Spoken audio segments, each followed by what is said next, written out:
I wish I could say Tron Ares picked up where Tron Legacy left off in 2010, continuing the story of both the Flynn family and the interesting question posed by that film's final shot. What happens when programs from the grid show up in the real world? Tron Ares instead seems intent not only on ignoring Tron Legacy completely, but also misreading what made the original such an icon in the first place. On the other side of the screen, it all looks so easy. I'm Clint Gage, and this is my review of Tron Ares. I would like you to meet Ares, the ultimate soldier. Why does he need a beard? Games. You want games? I'll give you games. Now, Tron as a franchise is a curious thing to me. The original is an undeniable cult classic, not a flop, but not quite a hit when it came out. It didn't gain a following until later. And it may seem like a campy little blast watching it now, but in 1982, it was cutting edge in all the ways, from the computer graphics on screen to the questions it raised about computers, a technology that society in general didn't know where we were going with at the time. After all, computers are just machines. They can't think. Some programs will be thinking soon. And the sequel, made nearly 30 years later, did a fine enough job following that up. But now, 15 more years on, it's hard to tell why or for whom a Tron movie has been made at all. The simple fact that it took 30 years to make the first sequel and then another 15 to make this one is actually pretty telling. The audience wasn't exactly clamoring for one. Nobody on the studio side was passionate enough to push another one through to build off of Legacy, so the why now question around Ares is, I think, a legitimate one. But I promise this isn't going to be all about the first Tron, but it does have a bearing on what I think the near total failure of Tron Ares is about, a misunderstanding of the franchise and what makes it interesting in the first place. It's also not technically me that's constantly bringing up the first Tron. Ares features both a completely functional recreation of Kevin Flynn's old office in the middle of Incom's headquarters, as well as his actual old office in Flynn's arcade. So there's a facsimile of the thing that actually plays a bigger role in the film than the original thing itself, which makes for a truly unfortunate metaphor for why this movie is so uninteresting. Ares follows another battle for control over tech corporation Incom, and there's another Dillinger in one corner as the antagonist, opposed by Incom CEO and brand new character to the franchise, Eve Kim. Now, Greta Lee as Eve is doing good work, as is Evan Peters, who seems to be having a blast chewing scenery as Julian Dillinger. The film sets up a plucky cohort for Eve, a mother for Julian, and a MacGuffin for them both to chase, plus a ticking corporate clock to keep in mind. Now, if that were all there was to the central conflict of the movie, maybe the film could have mined it more effectively, but it still would be missing the point of Tron in general. There's a counterculture aspect to the original movie that this installment is missing completely. Kevin Flynn was just a talented dude who would later become the dude, from whom a corporate stiff stole everything. I was this close to starting my own little enterprise. That's as relatable a story as there is, which is enormously important for a film about being zapped into a computer to play death sports with anthropomorphic programs. With Ares, though, and the warring billionaire CEOs, there's nothing quite so likable about their conflict. There's a clear hero, a clear villain, but outside of the fact that we're all just aware that's how movies are supposed to work, there's nothing much to care about anywhere in their story.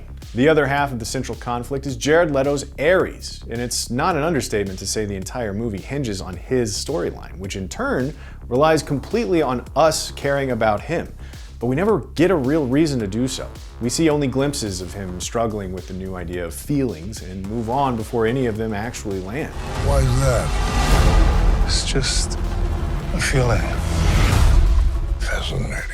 Ares is a product of Dillinger's ambitions. As we see in the trailers, he's supposed to be unstoppable, top-of-the-line tech, but Dillinger is mostly just describing kind of a fantasy 3D printer to an audience of high-ranking officials as though it's crashing through the boundaries of human imagination. Now, Leto, for his part, is actually deployed pretty well. Ares has a robotic aloofness to all of his actions that the actor has in spades, but still, it's his Terminator Vision-style HUD that literally displays his thoughts from time to time, and that's just about all we get. Also, watching a program get 3D printed into real life as a human-looking guy, then revealing that this guy has long hair and a beard, honestly, the first thing that popped into my head was, why has he got a beard?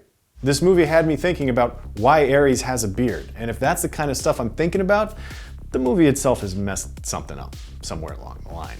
So, Tron Ares is a straightforward, mostly paint-by-numbers franchise entry. There's nothing in the story, nothing in the visuals that you haven't seen before, and that's maybe the least surprising thing I could have spent this whole time talking about. And what I find more frustrating about this movie is that more than I think any other franchise that goes back to the 80s, this movie has nothing to offer but nostalgia. Now, Jeff Bridges reprises his role, kind of, in a glorified cameo that you can find out about for yourselves. But I will say, like the museum exhibit version of Flynn's office, there are several plot points that revolve around in-universe nostalgia. So, as a specific example, there's a spot in most movies which structurally comes between the end of Act 1 and the midpoint.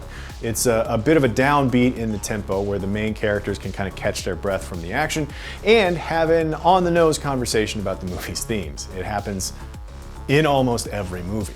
Tron Ares uses this time to have an earnest talk about whether they should reboot pop culture icons for profit or use their resources to try to better humanity. Now, for movie number 3 in a franchise that maybe shouldn't have been a franchise in the first place, it's difficult to take it seriously when their answer to that question is, we should use our resources to better humanity. Now, tone deaf isn't quite the right word because I don't think there's any sort of malice or really any intent behind it. Oblivious might be more appropriate. That rebooting Tron is actually part of the story of Tron's second sequel just feels like a desperate snake eating its own tail.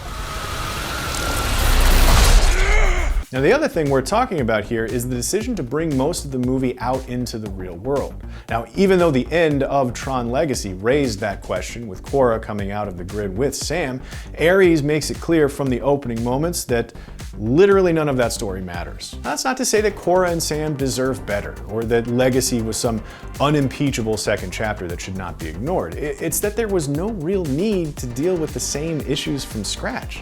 There was groundwork for a third movie effectively laid out already, and yet the third movie we got attempted to set up the same idea on its own.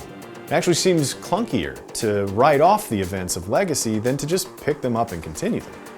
Now, like Legacy before it, Ares is another Tron sequel that introduces a brand new grid, and the moments when this movie is actually visually interesting take place in there. Now, there's also a kernel of a fun idea in escalating the grid leaking into the real world, like Clue's plans to invade meat space from Legacy. The potential for an all-out war is just sitting right there.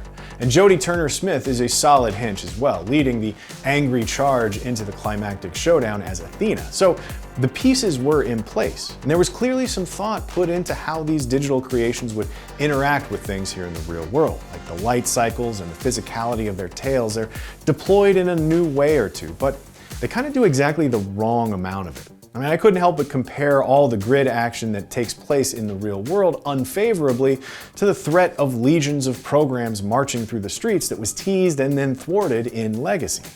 But this was never going to be a big digital war movie. I mean, at least I don't think it was. And while I don't believe you can really dock a movie for not being a different movie, you can have complaints about half measures. And ultimately, that's Tron Ares' biggest problem. Everything it's trying to do is right there on the surface, but none of it is done all the way. Its title character's journey is scribbled in shorthand, its two opposing forces are broadly drawn, there's nothing new or inventive about the look of the film, and it doesn't add anything meaningful to the franchise. This movie is ultimately just extremely mediocre. It's fine, I guess, all the way through, but the weirdest part of it is it's hard to tell who this movie was made for. I'm looking for something I do not understand. Now, I will close by mentioning the one thing that I truly loved about this movie, which is the relentless 9 Inch Nails. Now, normally, I recommend seeing a tentpole movie like this big, but here, I think the only requirement is that you see it loud. The music is mixed to be front and center throughout the whole movie, and it'll rattle your teeth in all the best ways. It's eerie and curious and moody, and the atmosphere it provides earns the top billing that 9 Inch Nails has been getting in the promotion of this film. The opening bit of music especially caught my attention. There's an atonality to its pieces that make them not quite fit together. The electronic tones stretch and warp in ways that feel uncomfortable, like what we're witnessing just isn't quite right. It winds up, unintentionally, I imagine, being the perfect piece of music to introduce the just bad movie that follows. Hang on! Tron Ares is getting a 5, and honestly I bumped it up from a 4 just because of 9 Inch Nails. But for a film in a franchise born from cutting-edge ideas and visuals, this third feature film chapter is a far cry from the cult classic's ambitions from over 40 years ago. With little to offer outside of nostalgia and a banger of a soundtrack, it wastes solid work from some of its leads on ideas the film frankly should have been self-aware enough to avoid, and maybe misses the point of the franchise altogether. Tron Ares is a concentrated effort to remember the original Tron, but in doing so, all it does is make a hollow, albeit functional facsimile of it in a corporate high-rise. The good news is, like the real Flynn's arcade on the other side of town, 1982's Tron is still out there. Let us know if you're excited for Tron Ares, if there's anything left on the grid that you want to know about, and for more TV and movie reviews, be sure to subscribe to IGN wherever you like to watch.